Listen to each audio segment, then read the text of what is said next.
Good morning dear students. हमारे YouTube channel English with NS Kasana में एक बार पुनः आप सबका मैं Narendra Singh Gurjar senior teacher English हार्दिक स्वागत करता हूं। हमारे पिछले वीडियो में हम लोगों ने प्रेजेंट कंटिन्यूअस टेंस के बारे में काफ़ी डिटेल से जानकारी प्राप्त की। उस वीडियो को देखने के बाद कुछ स्टूडेंट्स ने मेरे को रिक्वेस्ट की कि सर कुछ वर्ब्स ऐसी हैं जिनमें आईएनजी कैसे जोड़ा जाए, हमें कुछ कन्फ्यूजन वाली स्थिति है, उनको भी आप स्पष्ट कीजिए।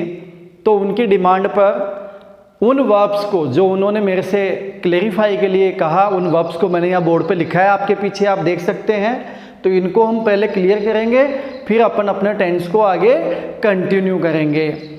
मित्रों, पिछले वीडियो में मैंने आप लोगों को बताया था कि प्रेजेंट कंटिन्यूअस टेंस में मेन वर्ब की फर्स्ट फॉर्म में आईएनजी जोड़कर सेंटेंस बनाते हैं। मैंने आपको यह भी बताया था कि कौन कौन से सिचुएशन हो तो आईएनजी किस प्रकार जोड़ेंगे, क्या हटाएंगे, क्या करेंगे। जैसे मैंने बताया था कि अंत में अगर ई आ जाए तो ई को हम हटा देते हैं और आईएनजी जोड़ देते हैं। फॉर एग्जाम्पल, जैसे सपोज मैंने बताया था GIVE, तो जब आईएनजी जोड़े तो क्या बन गया GIVING। हमने क्या हटा दिया, क्या रिमूव किया था, ई को हटा के और आईएनजी लगा दिया था, ई को रिमूव कर दिया था। यहां हमने देखा SEEC मीन्स देखना, इसमें ई आ रहा है, लेकिन विद्यार्थियों आप ध्यान से देखिए, इसमें डबल वोवेल आ रहे हैं SEE। इसका मतलब यहाँ पे ई हटेगा नहीं, तो फिर क्या बन गया SEE। जब आईएनजी जोड़ेंगे तो इसमें आईएनजी आ गया, सींग हो गया, इसको सींग बोलेंगे। LIE, इसमें थोड़ा सा नियम अलग है, मैं आपको बता दूं, ये कुछ एक्सेप्शन वाले एग्जाम्पल्स दिए हुए हैं। एक्सेप्शन का मतलब होता है अपवाद, जो थोड़ा अलग हटकर होते हैं, वो जे क्यों त्यों रहते हैं, उनमें कोई चेंज नहीं होता या कोई विशेष उनका रूल नहीं होता। तो LIE, लाई का मतलब आप जानते हो झूठ बोलना, तो यहाँ पे IE को हम चेंज कर देंगे Y में और LYING हो जाएगा। आगे देखिए DIE, इसमें भी IE को हटा दो और इसकी जगह क्या जोड़ दो, Y जोड़ दो और ING आ जाएगा, DYING। यानी IE की जगह क्या आ जाएगा, Y आ जाएगा। अब ये देखिए DYE, ये डाई अलग है। इस डाई का मतलब क्या हो गया, रंग करना, कलर करना, जैसे हम लोग बालों में डाई करते हैं, है ना, तो वो बात है। तो DYE, अब आप इसको देखो, इसमें ऑलरेडी क्या दिया गया, Y दिया गया, लास्ट में क्या दिया गया, E दिया गया है। अब इसमें क्या होगा मित्रों, E अकेला है, लास्ट में है, जैसे गिव का नियम है वैसा नियम इसमें नहीं लगेगा। इस E को हम हटाएंगे नहीं और हम क्या करेंगे DYEING, डाएंगे हो जाएगा। आगे देखिए TOE, इसमें भी ई आ रहा है अंत में, लेकिन ये ई भी नहीं हटेगा और वैसे भी इसमें डबल वोवेल आ गए तो वैसे नहीं हटेगा, तो TOEING हो जाएगा। इसी प्रकार ये तो आपको सिंपल सा वैसे पता है, TRYING ट्राइंग और DRYING ड्राइंग। आगे देखिए SHOW, शो, इसमें जब आईएनजी जोड़ेंगे तो क्या बन जाएगा, शोइंग। क्या बन जाएगा, शोइंग बन जाएगा। तो ये आ गया SHOWING, जो कि एकदम सिंपल है। ALOW, तो इसमें भी क्या आ जाएगा, ऐसे कैसे ALLOW, सॉरी मैंने ALOW बोल दिया था, ALLOWING, अलाउइंग। नेक्स्ट देखिए KNOW, नो का मतलब होता है जानना, तो इसमें भी क्या आ जाएगा, ING। अब आप सोच रहे होंगे कि वहां तो आपने ये बताया था कि अगर लास्ट में कॉन्सोनेंट हो, उसके आगे क्या हो, वोवेल हो, तो इसको W को डबल क्यों नहीं किया। देखिए विद्यार्थियों, इसमें होता क्या है, कुछ एक्सेप्शंस हैं, अपवाद हैं, तो इनमें हम लोग इस लास्ट वाला जो कॉन्सोनेंट इसको W को डबल नहीं करेंगे और इसमें क्या जोड़ देंगे, ING जोड़ देंगे। SNOW, तो इसमें भी ING आ जाएगा सीधा सीधा ही, W को डबल नहीं करेंगे। उसी प्रकार आप देखिए लिसन, LISTEN, फिर वही बात दिमाग में आ गई कि N कॉन्सोनेंट उसके पहले वोवेल, तो N को डबल करेंगे कि नहीं करेंगे, बिल्कुल नहीं करेंगे जी, इसी में ING जोड़ देंगे, लिसनिंग होगा। इसी प्रकार PLAY, Y के पहले A आ रहा है, Y डबल होगा क्या, बिल्कुल नहीं होगा, PLAY ING प्लेइंग हो जाएगा और SAY ING सेइंग हो जाएगा। तो ऐसे बहुत सारी आपको एग्जाम्पल्स मिल जाएंगे और इनके लिए अपने को करना क्या है, आपके पास जो भी कोई ग्रामर की बुक अवेलेबल है उनमें आपको रीड आउट करना है, बहुत सारे एग्जाम्पल्स ढूंढने हैं और जो जो आप पढ़ते जाएंगे आपकी बुक जो टेक्स्ट बुक है उसकी रीडिंग करेंगे तो वहाँ पे भी आपको बहुत सारे ऐसे वर्ड्स मिलेंगे। तो उन वर्ड्स को आप लोगों को क्या करना है, उनको आपको आइडेंटिफाई करना है। आइडेंटिफाई करने के बाद आपको उनको लर्न करना है, याद रख लेना है कि इसमें ये नियम फॉलो होगा। तो इस प्रकार से आई थिंक कि आपको क्लियर हो गया होगा। जिन स्टूडेंट्स को इनमें प्रॉब्लम्स आ रही थी या डाउट था तो वो भी अच्छे से समझ ले कि ये इस तरीके से होगा। अब इसी के साथ में एक चर्चा करना चाहूँगा आगे बढ़ने से पहले, फिलहाल मैं इसको मिटा दूँ। आप लोगों ने कुछ सेंटेंस बनाए और बनाने के बाद उनकी फ़ोटो मेरे को व्हाट्सएप पे अपलोड करके भेजी और उन सेंटेंसेस को मैंने देखा तो एक दो स्टूडेंट्स को छोड़कर कई स्टूडेंट्स जिनके बहुत सारी गलतियां मिली, तो मैं जो गलतियां मेरे ध्यान में आई उन गलतियों के बारे में एक बार यहाँ पे चर्चा कर लेता हूँ। फॉर एग्जाम्पल, जैसे एक सेंटेंस था कि आप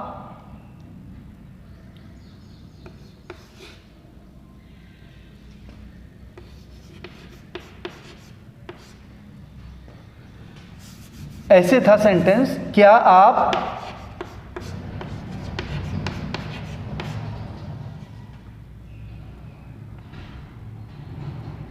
अंग्रेजी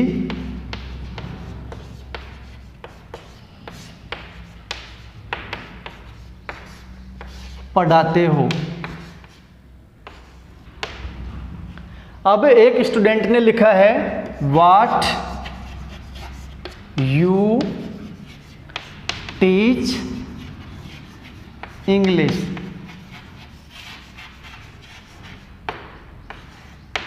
बताइए सही है क्या?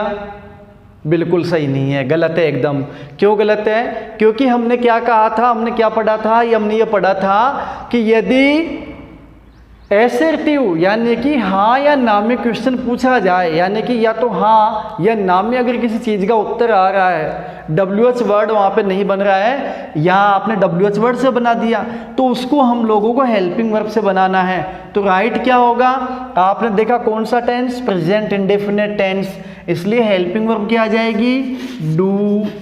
ठीक है, उसके बाद सब्जेक्ट, सब्जेक्ट कौन है? आप, यू। अच्छा, डू का कैसे पता चला डू आएगा, डच क्यों नहीं आएगा? क्योंकि यू दिया गया है तो यू के साथ डू, यानी कि प्लूरल नाउन या प्रोनाउन के साथ हम लोग डू काम में लेते हैं। तो यहाँ पे क्योंकि प्लूरल प्रोनाउन यू है इसलिए डू हेल्पिंग वर्ब आ जाएगी और ये बनेगा डू यू टीच इंग्लिश।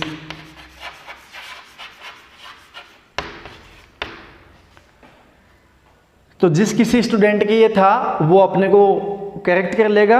एक और मैं आपको यहीं पे इसी के साथ बता रहा हूँ दूसरा एग्जाम्पल, जो कि आपने हो सकता है कि आपके कोई कमी रह गई इस वजह से आपने कर दिया। गलत होना कोई गलत बात नहीं है, लेकिन हम सीखेंगे।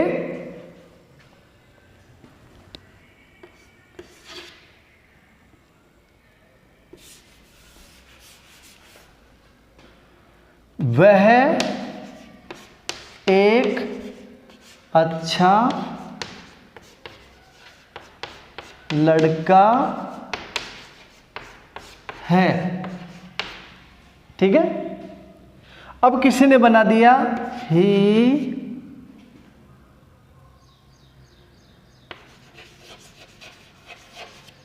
डज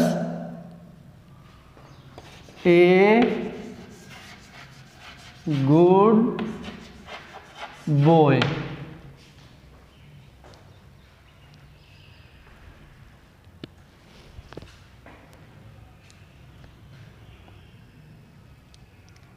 हाँ, ये एक सेंटेंस ऐसा था आपके, वह एक अच्छा लड़का नहीं है, वह एक अच्छा लड़का नहीं है।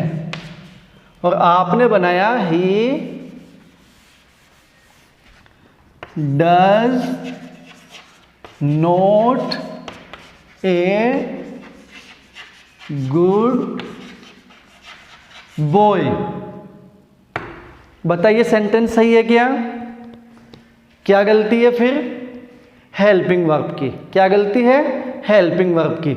देखिए इसमें हेल्पिंग वर्ब की गलती यूँ है, मैं आपको बता दूं कि यहाँ हम लोग जब बात कर रहे हैं अच्छा लड़का नहीं है, यहाँ कोई मेन वर्ब आ रही है क्या?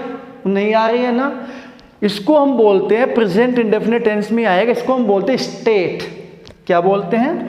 STATE। स्टेट का मतलब होता है अवस्था या दशा। जैसे मैंने कहा I am a teacher, you are a student, he is a poet. अब देखिए आई एम ए टीचर, जब ये स्टेट बताने वाले सेंटेंस होते हैं, दशा या अवस्था बताने वाले सेंटेंस होते हैं, तो इनमें जो हेल्पिंग वर्ब वाले शब्द हैं इज आर एम, ये एक तरीके से मेन वर्ब का ही काम करते हैं, ये अपने को स्टेट बताने का काम करते हैं। तो आई एम ए टीचर यानी मैं एक टीचर हूँ, यू आर स्टूडेंट तुम एक विद्यार्थी हो, ही इज ए पोइट वह एक कवि है। अब इनका नेगेटिव यदि बनाना है तो सिंपल है, I am not, you are not और ही इज नोट। इस तरीके से इनका क्या बन जाएगा? नेगेटिव। अगर इंटरोगेटिव बनाना है तो इसी को पहले ले लो, तो क्या हो जाएगा? एम आई ए टीचर, क्या मैं एक शिक्षक हूँ। आर यू ए स्टूडेंट, है ना, इस तरीके से। तो यहाँ हम लोग ये देखेंगे कि कौन सा टेंस है ये प्रेजेंट इंडेफिनिट टेंस है, प्रेजेंट कंटिन्यूस टेंस बिल्कुल नहीं है। ये सेंटेंस बनेंगे प्रेजेंट इंडेफिनिट टेंस में, क्योंकि यहाँ पे जो ये एम आर दिए गए हैं, ये एक वर्ब होती है बी। मैं आपको बताऊं, एक वर्ब होती है, यहाँ लिख देता हूं मैं बी। इस बी की प्रेजेंट फॉर्म तो होते इज, एम और आर, और इसकी पास्ट फॉर्म क्या होती है? वाज और वर। तो यहाँ हमने देखा कि एज एम आर कौन सी फॉर्म है? प्रेजेंट फॉर्म है। और ये कौन सा टेंस होगा? प्रेजेंट इंडेफिनिट टेंस में होगी, ये प्रेजेंट कंटिन्यूस टेंस में बिल्कुल नहीं होगी। इसी प्रकार ये तो हमने बात की स्टेट की, यानी कि दशा अथवा अवस्था की। एक चीज और होती है इसे में, वो भी मैं आपको बता देता हूं। जैसे मैंने एक सेंटेंस लिखा, I have a car. Suppose करो मैंने लिखा आई हैव ए कार, इसका क्या मतलब हुआ? मेरे पास एक कार है। अब बताइए कौन सा टेंस में हुआ सेंटेंस? अब आप सोचोगे हैव दिया गया, तो हैव और हैज कौन से टेंस में आते हैं? प्रेजेंट परफेक्ट टेंस में। अगर ये सोच आपकी है तो ये बिल्कुल गलत है। ये है आई तो क्या हो गया? सब्जेक्ट। हैव क्या हो गया? एमवी की फर्स्ट फॉर्म। एक आर क्या हो गया? एडजेक्टिव या एडवर्ब, है ना। अब देखिए, अब जैसे उसके पास एक कार है तो क्या बनेगा, ही हैज़ ए कार। अब देखिए ही के साथ है जाएगा, ए कार, ठीक है। I have a car, he has a car. Suppose करो आपको इनको नेगेटिव में चेंज करना है, आई को बदलना है, मेरे पास कार नहीं है तो क्या बनेगा, आई।